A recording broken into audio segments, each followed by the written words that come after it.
presented by Caltech.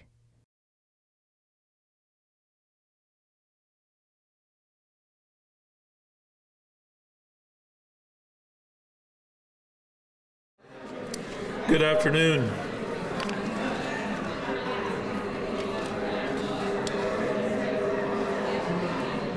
So I can see that you're all very productively engaged in discussions, and once again, I hate to break that up, but we have a special occasion here today. It's my privilege to be able to introduce Dr. Shirley Malcom.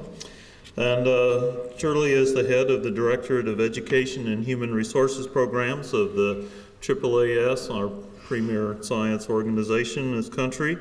And she oversees the AAAS programs and education activities for underrepresented groups and public understanding of science and technology. So that's something that's extraordinarily appropriate for this gathering.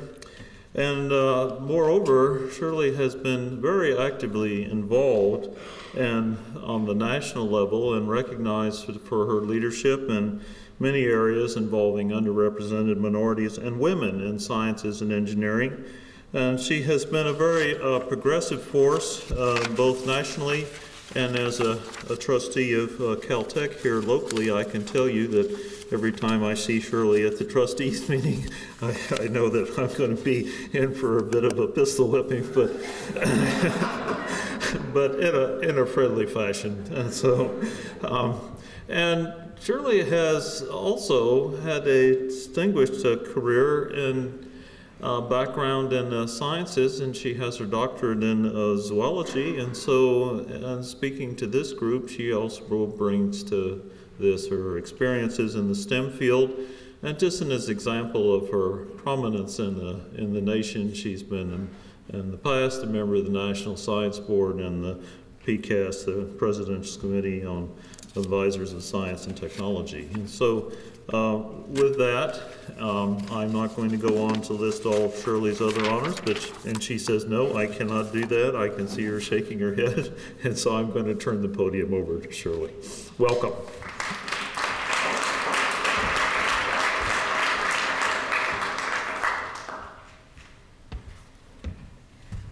Thanks, Joel. He exaggerates. I don't beat him up too much. You probably should. Yeah, no. Joe's a good guy. This is really a real honor for me to be able to come in and be here with you. I think that this is a terrific idea, and I want to make you an offer that I hope that you will not refuse. I'm not using any slides. I'm not going to be a faculty member today. I'm going to be somebody who sat where you sat today. And in that regard, I want to make you the offer that any question that you want to ask me, that I will answer it. And I will answer it directly, and I will not equivocate. Because I think that it's really time for plain speak about how we get through this system and how we come out the other side whole and intact. I have a colleague at AAAS who comes from a very prominent academic family. His father was a distinguished scientist, member of the Academy, and I always wondered what it must have been like at the dinner table in his house. His dad would bring graduate students in. There would be prominent scientists from other institutions that would come to visit. There would be conversations about the papers or the presentations or the conferences and things like this. So to a certain extent, he kind of had a leg up in terms of understanding the life of the mind and what was possible within the sciences. He knew the rhythm of the life in academia, and he early on could understand the expectations of what that required. I don't bring that kind of legacy. Our dinner conversations were about the community, about the church, about sports. But because of my age and my place in history, it was a lot about the struggle for civil rights.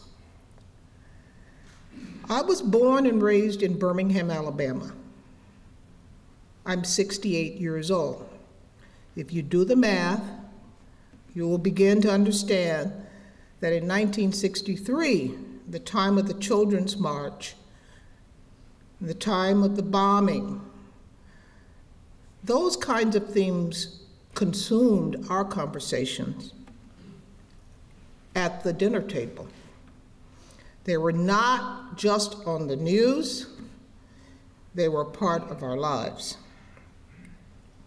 Now, I lived in a section of town, I wasn't the good section of town. I met three students recently at a conference, the Emerging Researchers National Conference that we put on for the National Science Foundation.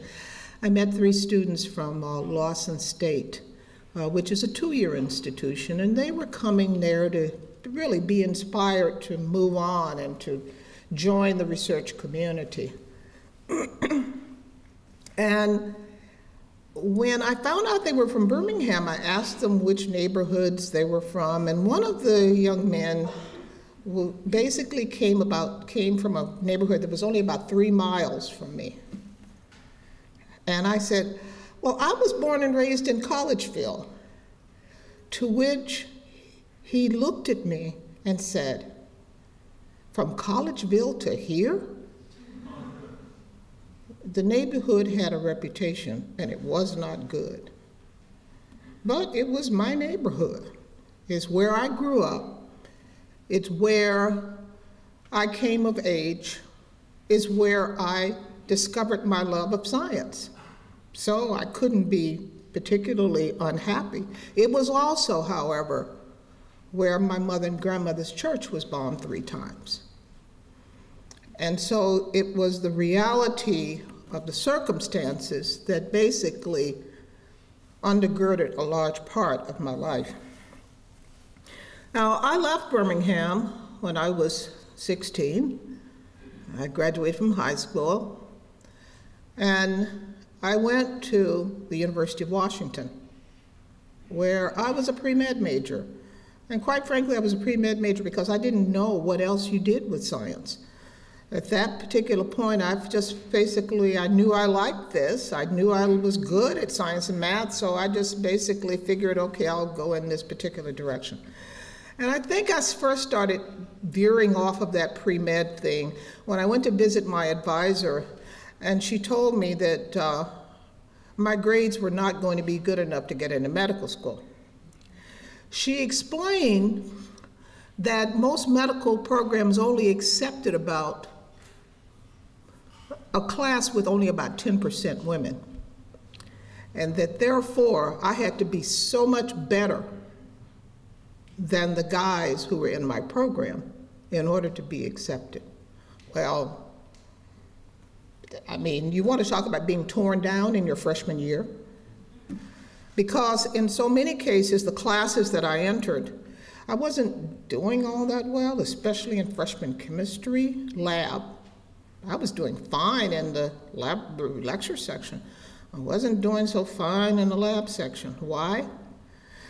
My little high school in Birmingham, there was never any expectation that we were going to go on and become great scientists, so why invest in them, right? And I saw equipment I'd never seen before, and I'm supposed to do that all at the same time. So it was a real challenge, okay, that I had. I was not doing well.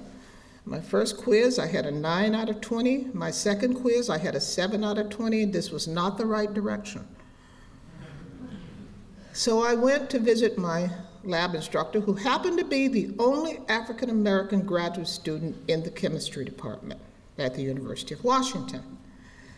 And I said to him, I'm not dumb, I'm just not well prepared. And after I kind of convinced him of that, then he spent some time where he would come during the lab section and kind of quietly help me with whatever the equipment was, and then we just moved on from there. My third quiz, I got an 18 out of 20. He was happier than I was because he had been vindicated by providing the help, and he believed me.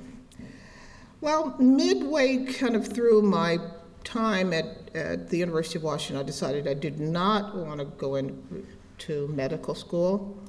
I actually did not like the other pre-meds who were around me. And so I was like, okay, now what do I do? And I went to my advisor, who was a terrific human being, and he said, why not academic science? And you know what? The minute that he said that, I said, well, why not?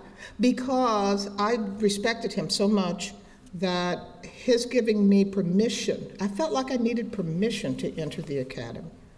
And his giving me permission to enter was just absolutely stunning and marvelous. And so I left, I graduated, okay, and I came to UCLA as a graduate student. And there were big chunks of things that had been missing from me, largely research experience. And I just didn't get that at UCLA. But in addition to that, it was a tumultuous time.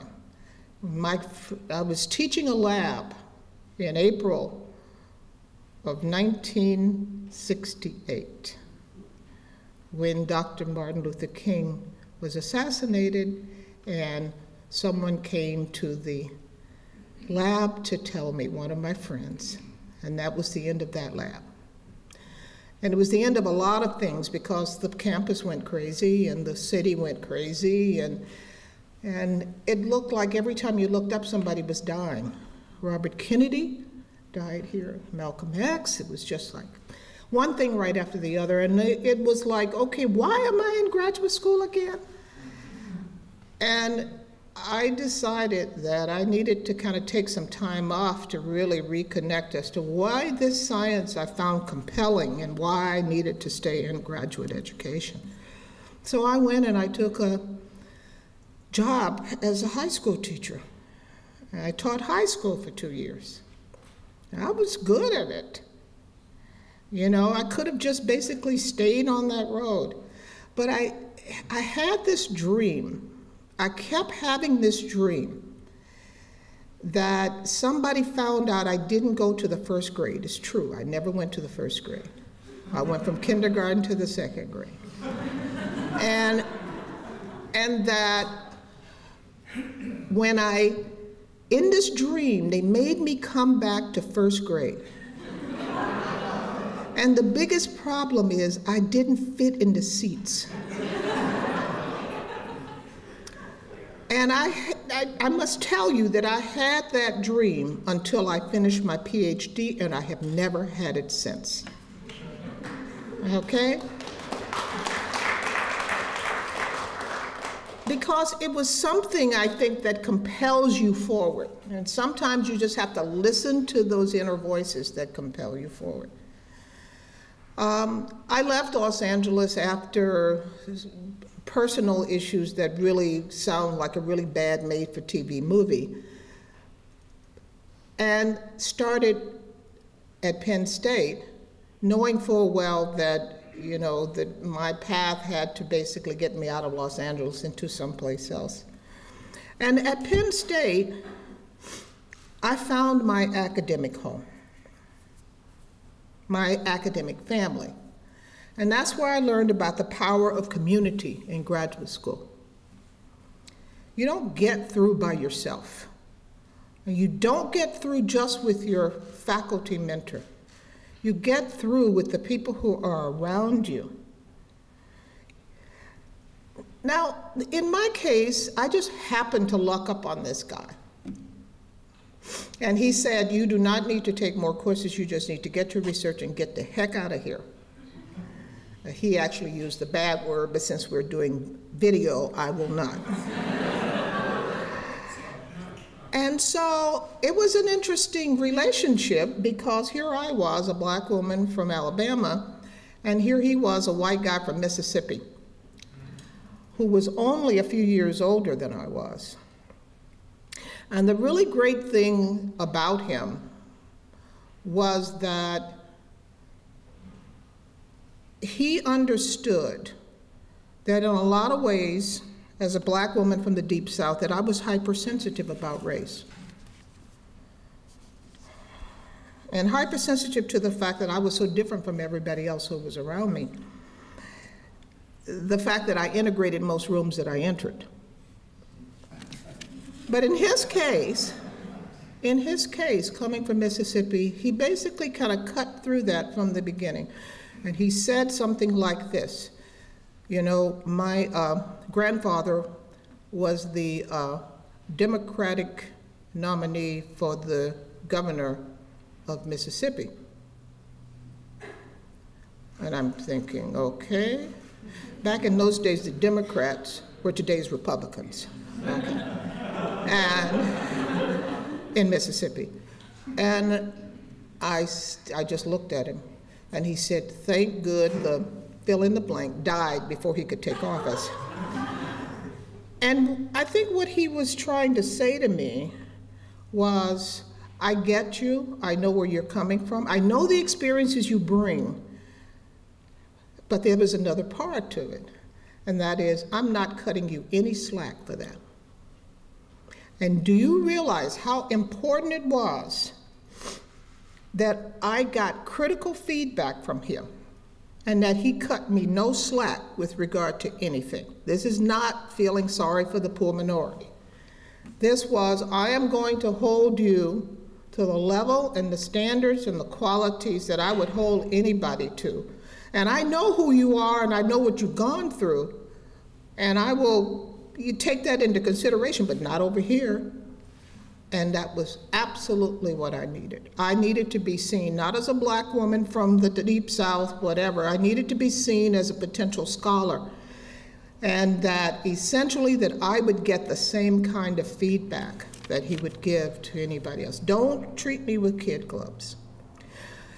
And he taught me a lot. I mean, this guy was an absolutely fabulous mentor, and I want to share with him some of the lessons. You know, I told Joe I was going to talk old school. And I want to share some of the things that he taught me. He taught me, first of all, the importance of belonging to your professional society. I joined as a graduate student, and I have not let my membership lapse. And his notion was that you need to support the enterprise that you're a part of. This isn't just about you. If your field, basically, if your field does not, in fact, if it's not supported, the overall enterprise isn't supported, your field is not going to be supported. So you've got to become a part of the solution, and you have to become a part of the community. That's what it means to be a part of the community.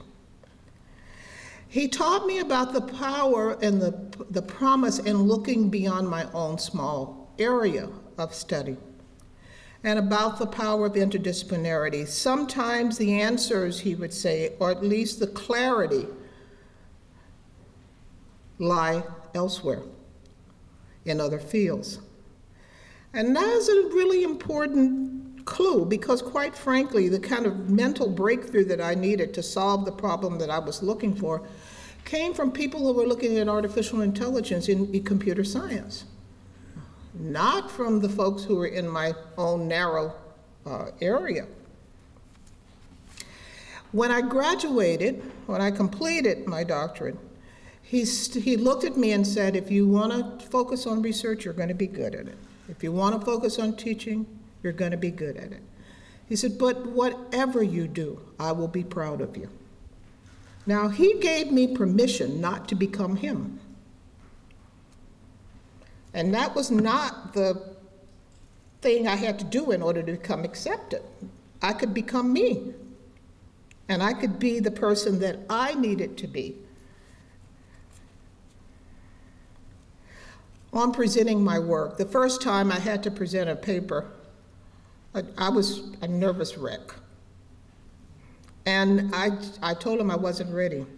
And he says, you're ready, whether you believe it or not. And you're not the important one. In this case, I am. Okay. My dissertation defense was a real challenge because that morning before the defense, no, the night before, his son was on a bike and had been struck by a car. And his son was in surgery, having brain surgery. And so I did not expect for him to show up at my defense.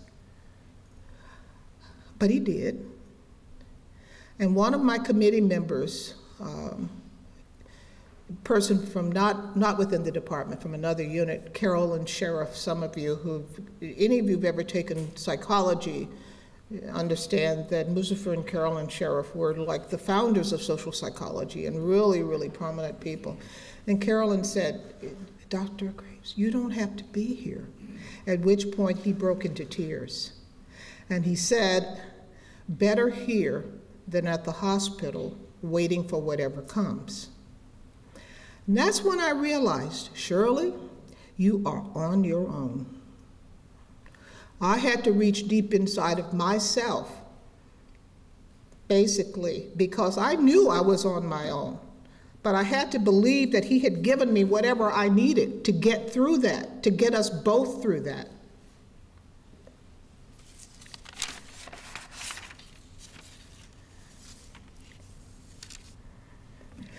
Midway when I was doing my dissertation, remember this was real old school. We had to write everything out by hand. Seriously. And which was a lot better than using a typewriter, because there was no, at the time, kind I had did not have correction tape. He read an early draft and he looked at me and shook his head. And he said, it's like your brain has run ahead of your hand. And he was right. And that early diagnosis essentially helped me to move at an absolutely rapid pace through the writing, because I had to understand that the narrative, the story, basically had to be captured. And so I'd write these little notes in the margins, and then I'd go back and fill it all in. And then that way I could actually see the coherence. It was interesting to watch when he became a feminist. I had applied for a fellowship to support my time in graduate school, because I just came in off the street, remember, so there was no money waiting for me. I had saved some, but it wasn't enough.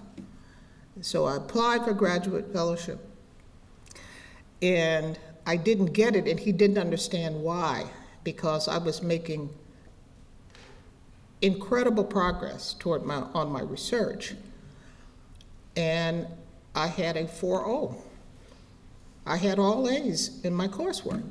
So he didn't understand, what's the issue? What's the problem? And he checked in with the people at the graduate school, and they said, well, they give priority to men with families. Okay, single woman, men with families whose wives are usually working. Now you go figure that one out. And it so infuriated him that I saw the light go on in his head about what was happening and the differences that got made. But remember the times. The times were not such that women's contributions were necessarily valued and that things weren't situated for us. The priority was with men with families. Now, he wasn't perfect. He was a terrific guy, but he was a terrible teacher. He was great in seminar, but if you get him in front of like more than 15 people, it was awful. I wanted to help him because I was bringing more teaching experience than he was. but I never had the nerve to offer. And I think that I fault myself on that. I just didn't have the courage then. You know, as a graduate student, we often don't have courage. As a PhD, we may have a little bit more courage, but I didn't have any at the time. But he was a brilliant mentor. He finished 2 students in my term, both women. So the women that came out of the unit, 2 for him, none for everybody else. This was 1974, after all. Now, I lived in a different world at a different time. And my life was defined by breaking down barriers. That's not who you are. You're defined, and your lives as researchers are defined by seizing opportunity.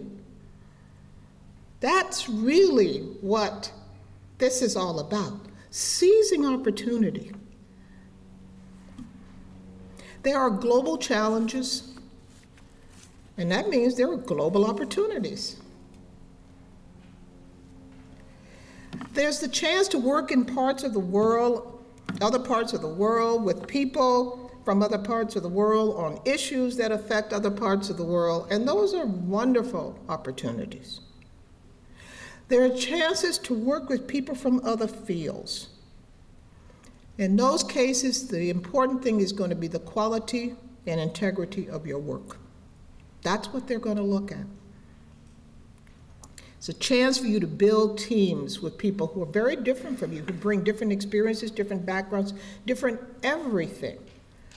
And what a wonderful opportunity that presents. I want to warn you, one of the biggest things that you're going to have to do between now and the chance that you are able to grab those opportunities is you're going to have to become really, really good communicators. Why? People who are in other fields, jargon is not going to work with them. You're going to have to be able to speak English and help them understand why and how you might connect. The people who put the money in place to support this enterprise, they're not necessarily scientists or engineers or policymakers. My new boss, as of February 17th, is a guy by the name of Rush Holt. He was Congressman Rush Holt. Before then, he was Dr. Rush Holt. Now he's back to Dr. Rush Holt.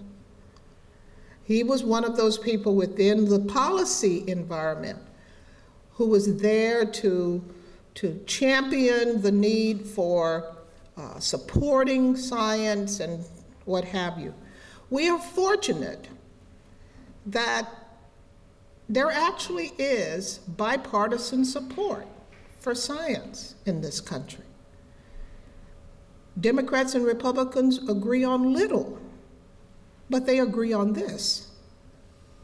And they agree on the need to promote excellent STEM education. Communication is also important if teaching is going to ever be a part of what you want to do. Getting a PhD is necessary, it's not sufficient. It used to be the case that you just walk out with your diploma and you just walk into the classroom without a lot of preparation and without a lot of models of good teaching. We know a lot more now. There's a research base that talks about what works. And so we've got to start grabbing onto that and learning it and having the opportunity to really practice that as we move into considering all of the options and opportunities. When you become a researcher, you've got to manage budgets, time, people, and there are these elements that people tend not to talk about. There are opportunities for invention. and entrepreneurship. There are opportunities all over the place. There are opportunities in government. And a lot of people say, government? I remind folks that Vint Cerf left a faculty position at Stanford to go to DARPA because it allowed him to do something that he could not do anywhere else. And that is to create what was DARPANet, which became the internet. Diversity is an asset, and we really have come to understand that now. How critical it is to take all of these ideas and experiences from so many different places and be able to really build from them. Now, one of the things that I do want to note is that some of us who are both female and minority have special issues because we're kind of getting it from the left, the right, and center.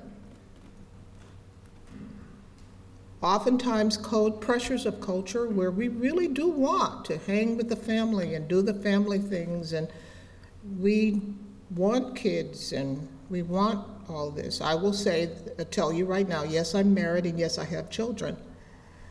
And I even have grandchildren. I tell people, yes, you can have it all, but not at the same time. And sometimes you have to phase things in your life. The technology is wonderful because it's made it easier to do a lot of the things that some of us had to do. Now, parenting is just texting. I mean, before, it was a lot harder to do these kinds of things. So I operate in a new normal, texting. I want to end by just saying to you, you are in a wonderful place with a wonderful set of opportunities. You have the chance to experience the power of community. Not only the community in your department, the community on your campus, but also the community within this room, the AGEP community. You know, I keep thinking, you know, I was trying to think of like what it would be an analogous kind of a thing, and that is that if you fly United, you can still fly Star Alliance on some other. So this is like Star Alliance, and you still get miles. So I want to just end there and give you an opportunity to ask questions that speak to you. I've told you what I want you to know, that there is a path that is there for you. One thing maybe I should end with what my grandmother told me. Get it in your head and nobody can take it away from you. The power of education. She told me something else. I wish I didn't have to tell you this, but I do. You can't be mediocre. It's not going to be accepted from you. You've got to be better. I wish that weren't the case. I wish that you could be judged on by the same criteria. We're not there yet as a country.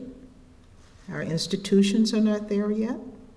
If you look at any of the research that speaks to this, you know that's true. Yes, you've got to be better. But guess what? That's easy. Thank you.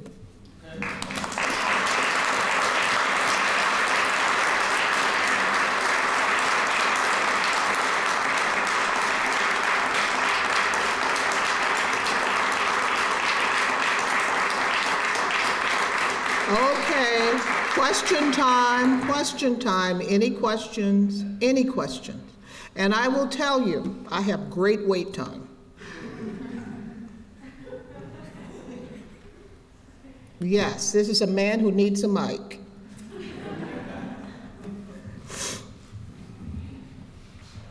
So you figured this out very early. You said, like, I'm not stupid, I'm just not well prepared. And I feel like that takes a long time to figure out, and a lot of people never figure that out.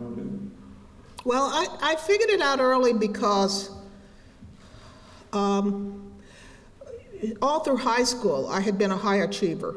I finished #1 in my high school, and I didn't think that I had suddenly gotten dumb. And I think that somehow we really need a mindfulness about ourselves and about our own capabilities, as well as about our own weaknesses. And don't jump to the conclusion that it's in you.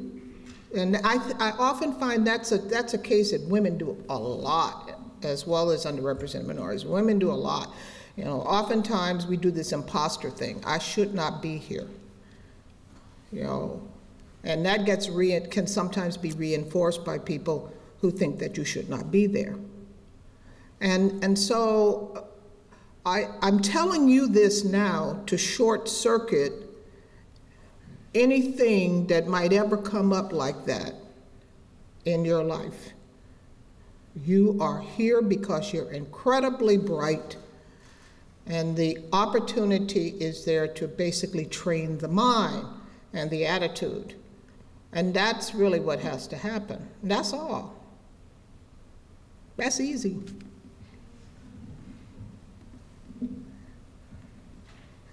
Next question. I see these kind of, yes, okay. I was just curious, with your advisor's son, what happened? With what? Your advisor's son, when he was 15? He made it. He survived. And I think that, I think it was a kind of a turning point for my advisor, because you realize that what's really important. And so you look at your own life and make other kinds of choices. And I do think that that was critical.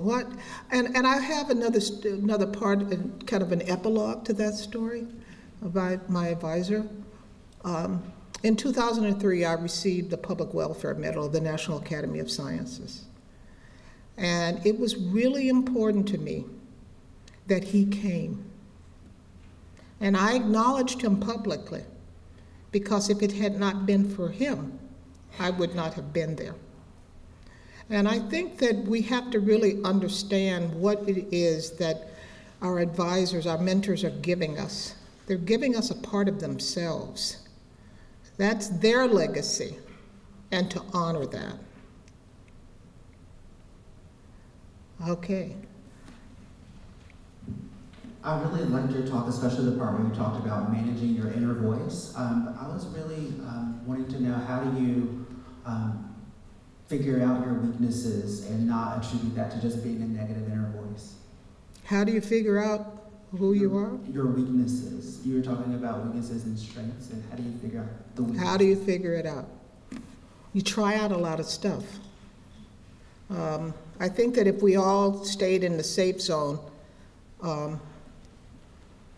that we wouldn't figure out who we are and what we're good at. I must tell you that when I went to the University of Washington in my freshman year, I didn't do very well I didn't do that well in freshman English. I hadn't had a lot of opportunity to write. And I encountered one of those situations where somebody said to me, because we had to do an autobiographical piece, somebody said, my instructor said to me, I'm surprised that you can write because you came out of Birmingham. And I'm thinking, what does that have to do with anything? And one of the things that I did learn is that writing is one of those things that some people may be born to, but most people get better at by practice. And I find it hysterical now that much of my time is spent writing and having to communicate really complex ideas to audiences that aren't going to get down in the weeds in terms of that complexity, how to do it clearly. And that's the kind of thing where you basically just get better at doing it by doing it. You do it, you edit, you do it, you rewrite, you do it, you have somebody else edit, you just do it, and you become better and better. And but you have to try things. If you don't, you're not going to know what you're good at. You're not going to be able to find those things, not only that you're good at, but that you can enjoy doing. Now, and I'm not saying that everything that you do, that you have to enjoy doing. There are a lot of things that I have to do in my job that I do not enjoy doing. And I basically try to get those out of the way quickly so that I can get to the things that I might enjoy doing. Yes? I was just curious, how do you balance kind of going forward and looking forward and doing new things for you, but also looking back? Like, so especially in the Native community, it's so small.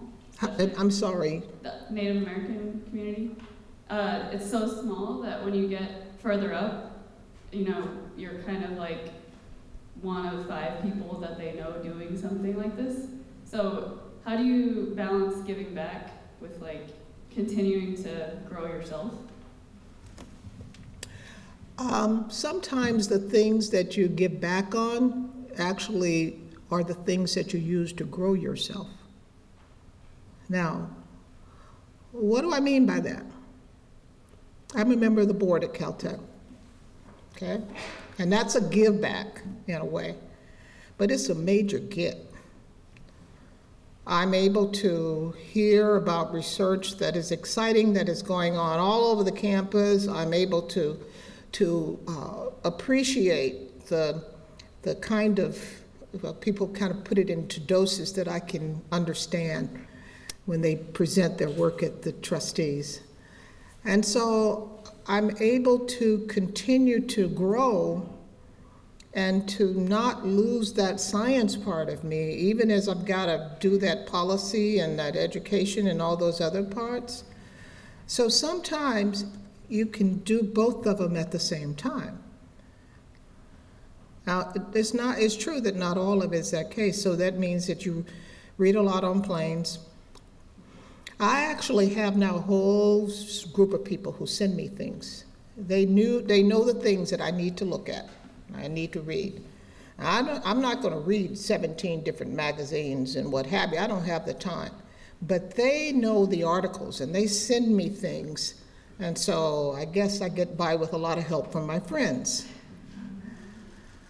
And there's never anything such as balance. People tell you it's not. It's integration. You basically integrate it into your life. And I think that that's really the only way you survive. Yeah, over here. Okay, it's coming.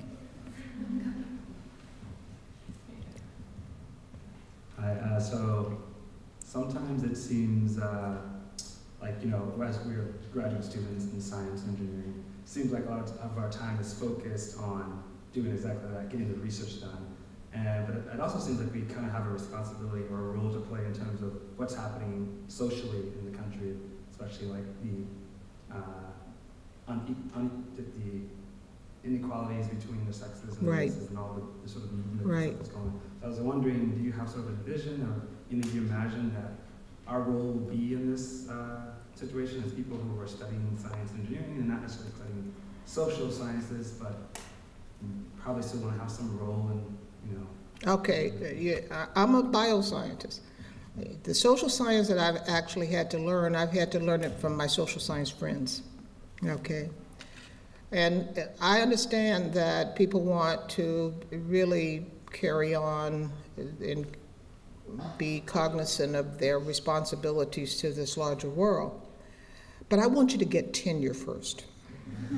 I mean, when I actually had somebody come and say, I really want to help you, Dr. Malcom, whatever it is that I can do. I said, well, when you get tenure, you call me, and we will have this conversation. Because I want you to be stable and powerful. I want you guys to become powerful, all right? Because then you can, I know Joe is looking at me like I've lost my mind. I want you to become powerful. I want you to become leaders. You know, I'm not going to keep doing this crazy stuff. You know, I mean, this flying around gets old quickly, all right? But you've got to take this up. You've got to take this on. You know, I loved the comment that Mark said this morning, that the really biggest challenge is really trying to figure out what we're going to do about utilizing all of our talent. And if we do that, that the rest of it can take care of itself. And I think that there's a large part of that. I hadn't thought about it that way. But that's a big challenge. And I do want you to become the people who take on the responsibility for all of the things that we screwed up and actually start to fix them. And I think that to a large extent, we screwed a lot of things up, my generation and subsequent, because we did not have the kind of diverse voices and perspectives saying what was important, what the priorities should be.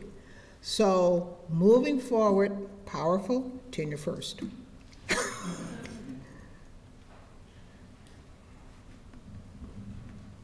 So you actually beat me to the question, Sandy. But the other part of that question is, how do you cope with the loneliness of not being mediocre, you know, like being out there? Like in my case, I'm a foreign student, and every time I do something, I get farther from home. Like the more I make progress, the farther I am, like physically. Like I see them less, I talk to them less because I have less time. I'm farther, and now I'm in California. If I was in Miami, I was closer, but I'm farther from Ecuador. So how do you cope? I mean, kind of, you went from Birmingham to How do I Washington cope? With that loneliness, because it sometimes plays against you. Kind of, you want to, oh, I wish I wasn't like getting so far, you know? I may be alone, I'm never lonely. There's a difference. Again, the technology makes it easy. My kid sends me pictures of the latest cute thing that the grandkid has done. I call my husband every day when I'm on travel. You stay in touch. I'm on the phone to the office every day when I'm in travel.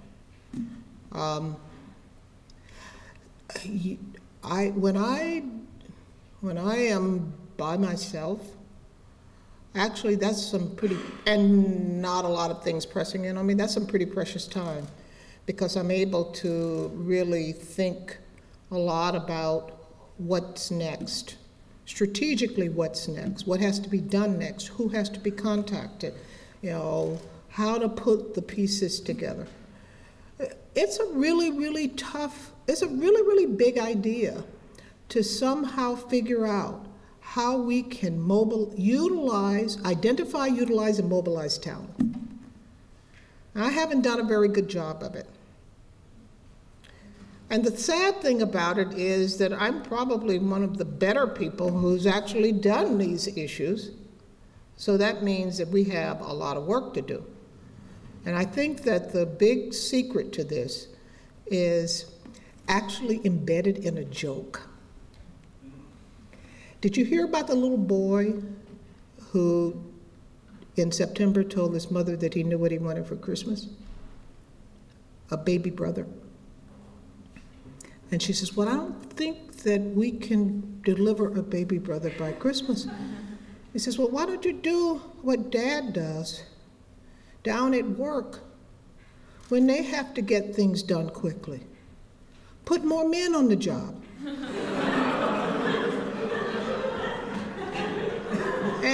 But I think in this particular case, that putting more people on the job is what actually needs to be done. More people who are basically out there encouraging, supporting, creating, and I know, bad joke, bad joke. Okay, Joe is giving me the high sign now. He knew that I had reached the end at that point. We just had to end on a high note. I did, okay. So thanks to everybody for your questions, and I'm gonna be around until about 4. And so if you wanna talk, I'm here. If you want to tell me I have lost my mind, I'm here as well. Thank you.